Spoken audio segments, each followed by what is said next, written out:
हरि ओम friends Odia online channel आपको स्वागत। यह भिडियोटी आम चर्चा करिया मेष राशि व्यक्ति विषय में किछि एपरि तथ्य किछि एपरि रहस्य जहाँ आपणकर जीवन को संपूर्ण भाव में बदल कर रखिदेव।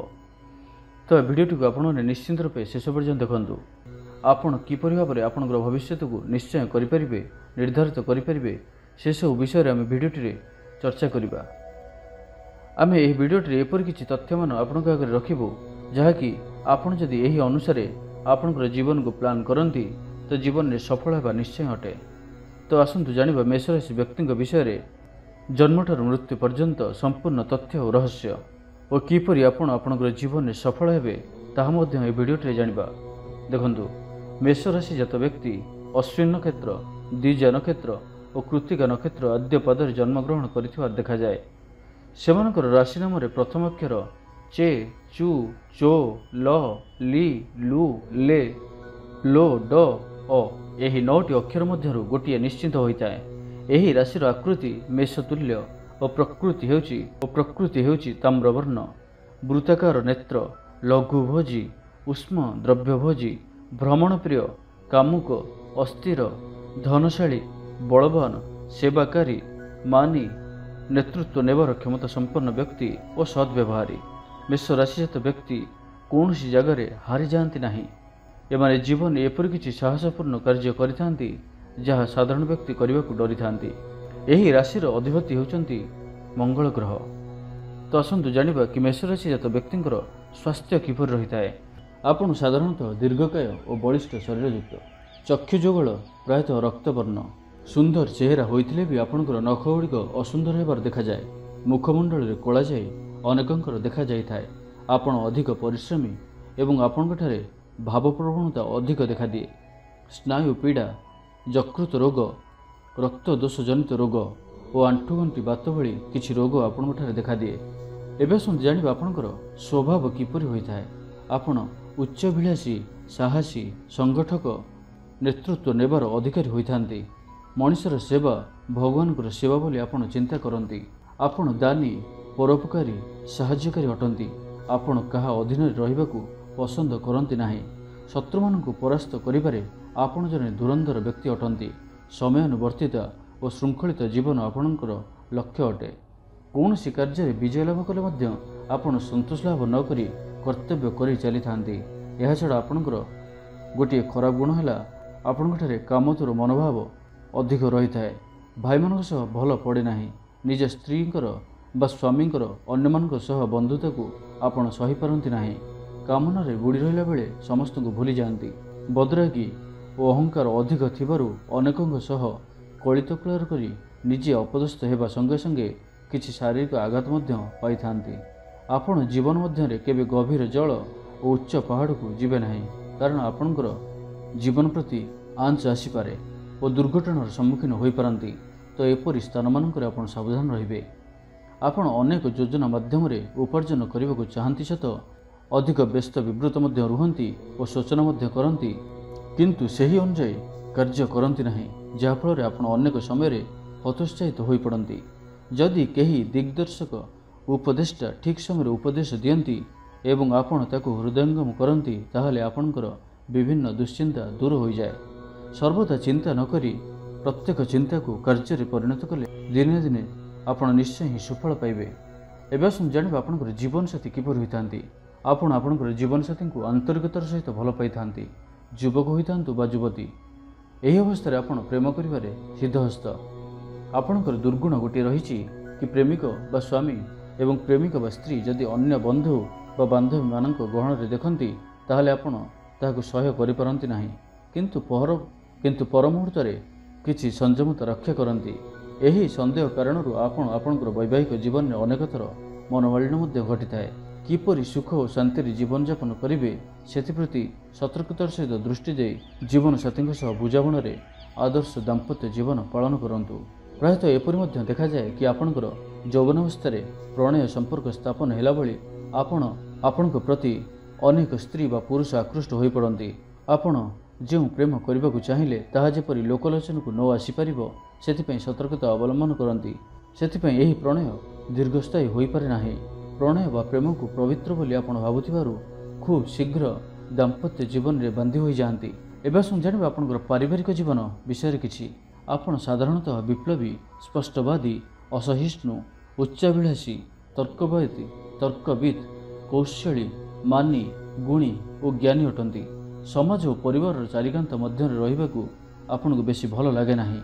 ଏକାକୀ ନିଜ ଗୋଡ଼ରେ ଠିଆ ହେବା ଓ କାହା ଉପରେ ନିର୍ଭର ନ କରିବା ଆପଣଙ୍କର ବିଶେଷ ଗୁଣ ହୋଇଥାଏ।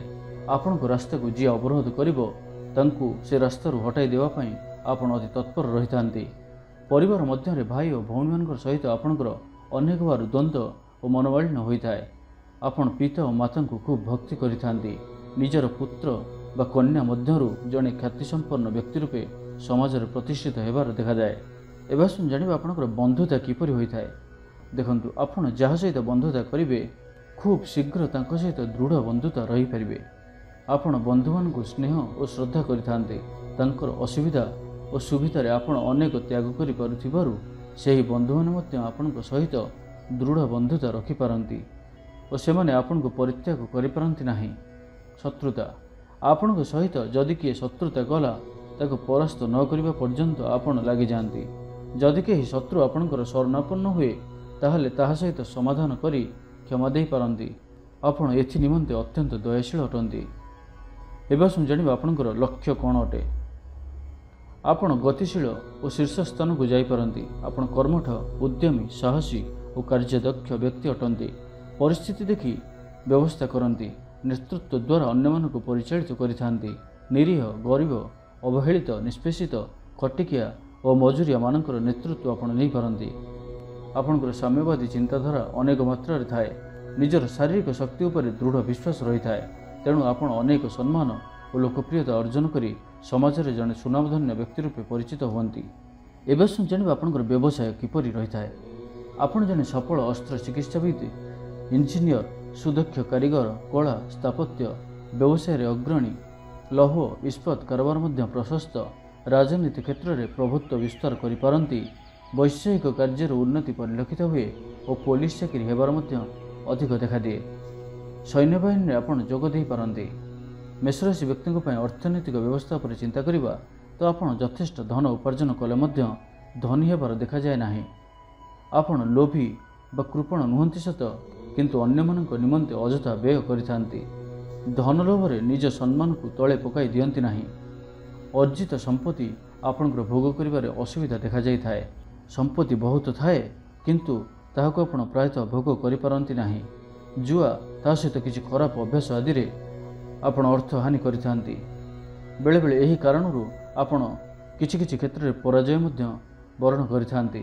ସେତେବେଳେ ମଧ୍ୟ ଆପଣଙ୍କ ଜିଦ୍ରେ ଅଟଳ ରହି ପୁନର୍ବାର ବ୍ୟୟ କରିଥାନ୍ତି। ଅର୍ଥ ଆପଣ ଆପଣଙ୍କର ଜୀବନରେ ଅଯଥା ଖର୍ଚ୍ଚ ଅଧିକା କରିଥାନ୍ତି। ତ ଆପଣ ଏହି ପ୍ରତି ସାବଧାନ ରୁହନ୍ତୁ। ଏବେ ଆସନ୍ତୁ ଜାଣିବା ଆପଣଙ୍କର ଆଧ୍ୟାତ୍ମିକତା କିପରି ରହିଥାଏ। ମାନବର ସେବା ଭଗବାନଙ୍କର ସେବା ବୋଲି ଆପଣ ଚିନ୍ତା କରିଥାନ୍ତି। ତେଣୁ ପ୍ରତ୍ୟେକ ସମୟରେ ଜନସାଧାରଣଙ୍କର ସେବା ପାଇଁ ନିଜକୁ ଉତ୍ସର୍ଗୀକୃତ କରିଦେଇଥାନ୍ତି। ପରିଣତ ବୟସରେ ଈଶ୍ୱର ବିଶ୍ୱାସ ହୋଇ ଅନେକ ଧର୍ମକାର୍ଯ୍ୟ କରିଥାନ୍ତି। ଆପଣ କର୍ମ ଉପରେ ଯେତିକି ବିଶ୍ୱାସ ରଖିଥାନ୍ତି, ଭାଗ୍ୟ ଓ ଭଗବାନଙ୍କର ବିଧାନ ଉପରେ ମଧ୍ୟ ଅଧିକ ବିଶ୍ୱାସ ରଖିଥାନ୍ତି। ତ ଏହାସବୁ ଥିଲା ମେଷରାଶି ବ୍ୟକ୍ତିଙ୍କ ପାଇଁ ଆପଣଙ୍କର ସ୍ୱଭାବ ଓ ଚରିତ୍ର କିପରି ରହିଥାଏ, ଆପଣଙ୍କର ଗୁଣ ଓ ସ୍ୱଭାବ କିପରି ରହିଥାଏ, ଏ ପର୍ଯ୍ୟନ୍ତ ଆମେ ଚର୍ଚ୍ଚା କରିଲେ। ତ ଏବେ ଆସନ୍ତୁ ଜାଣିବା କି ଆପଣଙ୍କ ପାଇଁ କ'ଣ କ'ଣ ଶୁଭ ରହିଥାଏ। ଆପଣଙ୍କ ପାଇଁ ଶୁଭ ଦିନ ହେଉଛି ମଙ୍ଗଳବାର। ମଙ୍ଗଳବାର ଦିନଟି ଆପଣଙ୍କ ପାଇଁ ଅତୀବ ଶୁଭପ୍ରଦ ବିଚାର କରାଯାଏ, କାରଣ ଆପଣଙ୍କର ଅଧିପତି ଗ୍ରହ ହେଉଛନ୍ତି ମଙ୍ଗଳ। ସେଥିପାଇଁ ଆପଣଙ୍କ ପାଇଁ ମଙ୍ଗଳବାର ଦିନଟି ଅତ୍ୟନ୍ତ ହିଁ ଶୁଭଦାୟକ ବିଚାର କରାଯାଏ। ତା ସହିତ ରବିବାର, ସୋମବାର ଓ ଗୁରୁବାର ମଧ୍ୟ ଆପଣଙ୍କ ପାଇଁ ଶୁଭ ଅଟେ। ଆପଣଙ୍କ ପାଇଁ ଶୁଭ ସଂଖ୍ୟା ହେଉଛି 9। 9 ସଂଖ୍ୟାଟି ଆପଣଙ୍କ ପାଇଁ ଅତ୍ୟନ୍ତ ଶୁଭ ବିଚାର କରାଯାଏ। ତା ସହିତ 1, 3 ଓ 7 ସଂଖ୍ୟାଟି ମଧ୍ୟ ଆପଣଙ୍କ ପାଇଁ ଶୁଭ ବିଚାର କରାଯାଏ। ଆପଣଙ୍କ ପାଇଁ ଶୁଭ ରତ୍ନ ହେଉଛି ପ୍ରବାଳ, ଶୁଭ ଧାତୁ ହେଉଛି ତାମ୍ର ଏବଂ ତନ୍ତ୍ରମତେ ବଗଳା ଏବଂ ପ୍ରକାରାନ୍ତର ଦେବତା ଧୂମାବତୀ। ଅବତାର ହେଉଛନ୍ତି ନୃସିଂହ ଅବତାର। ଶୁଭ ବର୍ଣ୍ଣ ଲାଲ ରଙ୍ଗ, ଚେରମୂଳ ସୁଗନ୍ଧମୂଳ ଏବଂ ଆପଣଙ୍କର ଆରାଧ୍ୟ ଦେବତା ହେଉଛନ୍ତି ବକ୍ରତୁଣ୍ଡ ଶ୍ରୀ ଗଣେଶ ଏବଂ ହନୁମାନ। ଭଗବାନ ଶ୍ରୀ ଗଣେଶଜୀ ଓ ହନୁମାନଜୀଙ୍କର କୃପା ସର୍ବଦା ଆପଣଙ୍କ ଉପରେ ରହିଥାଏ। ତ ଏହା ଥିଲା ମେଷରାଶି ବ୍ୟକ୍ତିଙ୍କ ପାଇଁ କିଛି ନିତାନ୍ତ ଆବଶ୍ୟକ ଜାଣିବାର କଥା। ଭିଡ଼ିଓଟି ଭଲ ଲାଗିଥିଲେ କମେଣ୍ଟ ବକ୍ସରେ ଜୟ ହନୁମାନ ଅବଶ୍ୟ ଟାଇପ୍ କରନ୍ତୁ ଏବଂ ଯଦି ଆଉ କୌଣସି ବି ରାଶି ଉପରେ ଆପଣ ଜାଣିବାକୁ ଚାହୁଁଛନ୍ତି ଏହିପରି ଭାବରେ ବିସ୍ତୃତ ଭାବରେ ତ ଆମକୁ କମେଣ୍ଟ କରି କୁହନ୍ତୁ ଏବଂ ଏହି ଭିଡ଼ିଓଟି ଭଲ ଲାଗିଥିଲେ ଲାଇକ୍ଟେ କରନ୍ତୁ, କମେଣ୍ଟ କରନ୍ତୁ ଏବଂ ଆମ ଚ୍ୟାନେଲକୁ ସବସ୍କ୍ରାଇବ୍ କରିବା ସହିତ ପାଖରେ ଥିବା ବେଲ୍ ଆଇକନ୍କୁ ମଧ୍ୟ ପ୍ରେସ୍ କରନ୍ତୁ, ଯାହାଫଳରେ ଆମେ ଯେଉଁ ଭିଡ଼ିଓ ଅପଲୋଡ଼ କରିବୁ ତାହା ଆପଣ ସର୍ବପ୍ରଥମେ ପାଇପାରିବେ। ଧନ୍ୟବାଦ।